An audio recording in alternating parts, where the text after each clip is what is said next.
حضرت बायजीद बुस्तामी रहमतुल्लाह ताला अलैह का इंतकाल हुआ।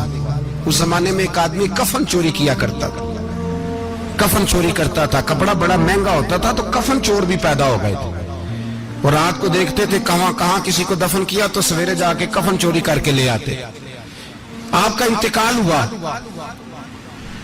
तो एक कफन चोर आदमी वो कहता है मैं जनाजे में गया, लेकिन मैंने कहा ये अल्लाह के वली हैं, इनकी तरफ मुझे नहीं देखना चाहिए। अगले दिन मैं दोबारा गया, एक कफन चोरी करने तो मेरी हिम्मत ना हुई। तीसरे दिन फिर गया तो हिम्मत ना हुई।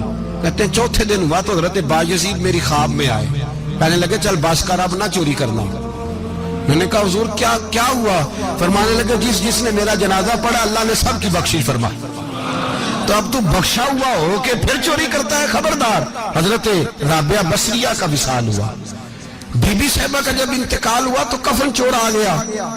तो कहता जब मैंने कब्र में हाथ डाला ना, कफन को एक समझ ले फट्टा उतार के कफन को हाथ डाला, तो बीबी साहिबा बोल पड़ी, कहने लगी छोड़ दे, खबरदार। कहते मैं कांप गया, सख्ता तारी हो गया। मुर्दा बोल पड़ा है। जो मुर्दा होते हैं उन्हें वलियों की जिंदगी समझ में नहीं आती, मुर्दा बोल पड़ा। तो हजरत राबिया बसरिया फरमाने लगी छोड़ दे, एक बख्शा हुआ एक बख्शी हुई का कफन चोरी करेगा, बस कर, छोड़ दे। तो कहते मैं काम के पीछे गिरा तो मैंने कहा अम्मा तू तो बख्शी हुई है, तेरा तकवा परहेजगारी खौफे खुदा जमाना जानता है, पर मैं कैसे बख्शा हूं? मैं तो पापी हूं, मैंने तो सारी जिंदगी गुनाह कबीरा किया, मुर्दों के कफन चोरी किए, मैं कैसे बख्शा गया? तो अम्मा कहने लगी बोले कल जिसने भी मेरा जनाजा पढ़ा है रब करीम ने सबकी बख्शी फरमा दी, बख्शे गए सारे जनाजे में आने वाले। अल्लाह अपने बंदों को ये शान अता फरमाता है। मेरे हजरत किबला आलम दोस्तों, ध्यानदारी से कहता हूं, मस्जिद में बैठा हूं इस वक्त, अगर वो वाली सीरत जो किताबों में हम वलियों की पढ़ते हैं वो अगर किसी शख्स में पाई जाती है तो वो मेरे शेख में पाई जाती है, मेरे हजरत में। अभी आप जब आए लोग कहते हैं आपकी आखिरी मुलाकात कब हुई, तो मैं कहता हूं आखिरी हुई नहीं, कभी ना कभी होगी। ये कैसे हो सकता है? माली दा कम पानी देना, फल पक्के होन या कच्चे, पीर मुरीदां दे सिर ते रहिंदा है, वो झूठे होन या सच्चे। हमारी तो मुलाकात आखिरी की, हम तो जन्नत में भी इकट्ठे रहेंगे, उनके कदमों में रहेंगे। और हम अल्लाह से दुआ मांगते हैं, ओ जन्नत मेरे किस कारी जिथे यार नजर ना आवे, ओ दोज़ख मैनू लख बहिश्तान जिथे सोना आवे जावे, तो वहां भी इकट्ठे होंगे। मैं अभी आखिरी दफा जब गया तो ये अजीज़म अबरार भी मेरे साथ थे, इजाजत ही 2 लोगों को मिली वहां तक जाने की, आप कराची तशरीफ फरमाते तो मेरे साथ थे। 2 घंटे हम बैठे रहे, बेखबर हो जो गुलामों से वो आका क्या। 6, 7, 8 घंटे इंतजार करना पड़ा, शिकन भी नहीं आया।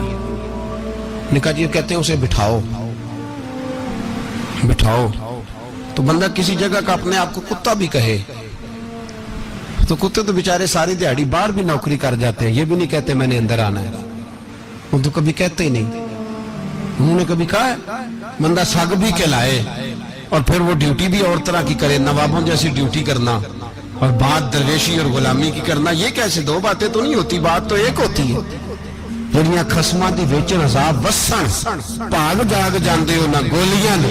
कई घंटे इंतजार किया तो कई लोग आए, हजरत कब आएंगे, चले गए। कई आए तो वहां एक मौलाना बूढ़े बैठे थे, मौलाना इसराइल उनका नाम था। तो मुझे कहने लगे मौलाना आपने नहीं जाना? मैंने कहा जी हमने कहाँ जाना है, हम तो यहाँ रहने के लिए आए हैं। जब उनकी 1-2 शख्स ने थोड़ी सी मेरे ऊपर तनकीद की नजर भी डाली कि ये कब से आया है, तो कुछ होता तो मुलाकात ना होती, और हम हैं भी नहीं, हम कुछ भी नहीं। हमारा तो 4थे दर्जे के नौकरों में नाम आ जाए तो बड़ी बात है। 4थे दर्जे के नौकरों को भी किसमें होती है ना, एक सेक्रेटरी होता है, एक चौकीदार होता है, उनके पास भी चाबियां वाबियां होती हैं, एक बार वाला होता है, एक 4थे 5वें दर्जे का नौकर होता है जिसको कभी कभी बताया जाता है चल गाड़ी धो दे, चल तू आ जा। हम तो 4थे दर्जे के नौकर बनने को भी भाई बड़े तैयार हैं और ईमानदारी से तैयार है, वो रख ले बस मेहरबानी। तो हजरत बैठे रहे, देर हो गई, थक जाता हूं, थक गया। बात आगे निकल गई।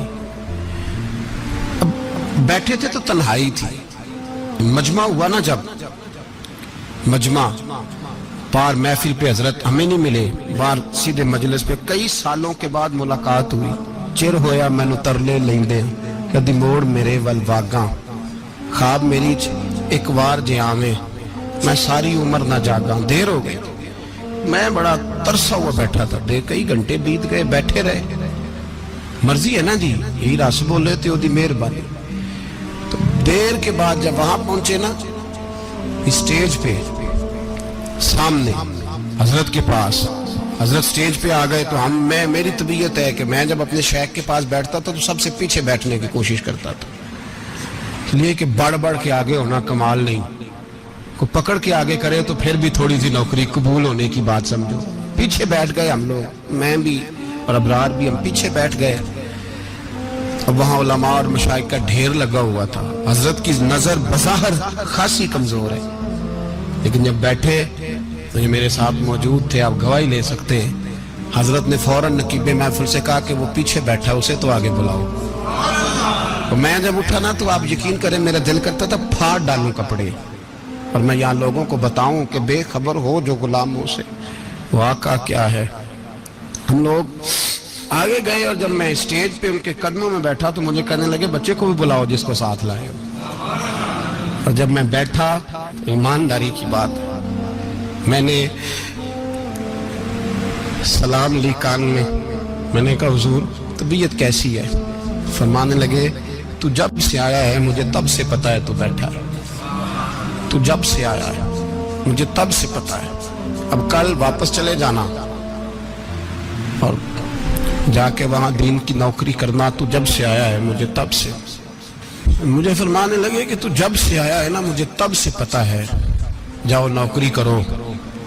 और एक जुमला कभी नहीं भूलता, फरमाने लगे मैं तो तुम्हारे साथ ही होता हूँ। बस बात खत्म हो गई, मामलात हल हो गए। बातें बड़ी हैं, जो करूं तो क्या करूं, कहो तो राज़े हयात कह दूं, हकीकत कायनात कह दूं, वो बात कह दूं जो पत्थरों के दिलों को भी पाश पाश कर दे। मुझे एक शख्स कहने लगा हर स्टेज पे छाए हुए नजर आते हो। मैंने कहा क्या करूं, सबसे पीछे बैठा होता हूं, सबसे पीछे, लेकिन वक़्त का गौस उठा के जिसको स्टेज पे बिठाए उसे पीछे कौन बिठा सकता है। हम वो जड़ियां गुड्डियां अब तो ही उड्डियां, हमने उनकी जिंदगी में रानाई देखी है, गरीब परवरी देखी है। मैं इतना बड़ा नजराना नहीं कभी उनको दे सका। मैं किसान का बेटा हूँ, मैं तो अभी 9th क्लास में था, मेरे अब्बा जी पर्दा कर गए थे। मैंने बड़ी गुर्बत में वक्त गुजारा है, लेकिन मुझे उनके अरब और खरब पति मुरीद हैं। खरब, वहाँ लोग करोड़ों रुपया लेके लाइनों में खड़े होते हैं। मैं गरीब बाप का बेटा और मुस्तार जिंदगी, लेकिन मैंने उन्हें इज्जत देते देखा है। मैंने देखा है वो करीब बुलाने वाले, वो प्यार करने वाले। मैंने उनकी गरीब, लोग कहते हैं मेरा पीर गरीब नवाज है, और कसम अल्लाह की मेरा पीर गरीब नवाज है। मैंने गरीब नवाजी देखी है, मैंने वो रंग देखा है, मैंने वो जलवा देखा है। उनके नरगसी होंठ जब कभी कभी मेरे पेशानी का बोसा लेते तो मुझे यूं लगता कि अल्लाह ने जितनी खुशबू दुनिया में रखी थी मेरे शेख ने सारी मेरे वजूद के अंदर उड़ेल दी। बरेली से जब मेरी वापसी थी और मैं पलट रहा था तो मैं मुलाकात करने गया। मेरी तबीयत में ये रानाई थी कि खुदा खैर करे, अब मैं पलट रहा हूँ। मैं मुलाकात करके जब वापस बाहर आ गया, मेरे साथ एक शख्स था तो मुझे फिर बुलाया, और जब मैं दोबारा अंदर गया तो मुझे अपनी जेब से कुछ रुपए निकाल के दिए। फरमाने लगे ये खर्च है आने जाने का, और कभी महसूस न करना। मुझे वो सब लोगों के बीच में देते तो मेरे लिए एजाज था, लेकिन मेरे जैसे गरीब को नवाजना भी और उसकी इज्जत का भी ख्याल करना, ये मकाम, ये रंग, मेरे पास करोड़ों बातें हैं, बल्कि मैं साफ कहूंगा कि उन्हीं की महफिल सवारता हूं। चिराग मेरा है रात उनकी, मैं उन्हीं के मतलब की कह रहा हूँ। जुबान मेरी है बात उनकी। लोग अपने अब्बे की गद्दी पे बैठ के बड़े लोग होते हैं, لیکن میں نے بتایا کہ میرے ابا جی کسان تھے, کسی بڑی گدی سے تعلق نہیں, میں کسی جماعت میں کبھی نہیں گیا, کوئی سہارا نہیں لیا. مسجد بھی وہ ہے جہاں جب میں آیا تھا تو 3 لوگ نماز کے لیے ہوتے تھے, تو کبھی تیسرا ڈھونڈنا پڑتا تھا. جتنے جلوے, جتنی رانائیاں, جتنا حسن, جتنی تازگیاں, اور میرے عزیزوں کے چہروں پر یہ جو نورانیت کا حسن آپ کو نظر آتا ہے نا, یہ میرے حضرت کی ہونٹ سے نکلی ہوئی صرف ایک دعا کا صدقہ ہے, صرف ایک دعا کا صدقہ ہے, صرف ایک دعا کا صدقہ.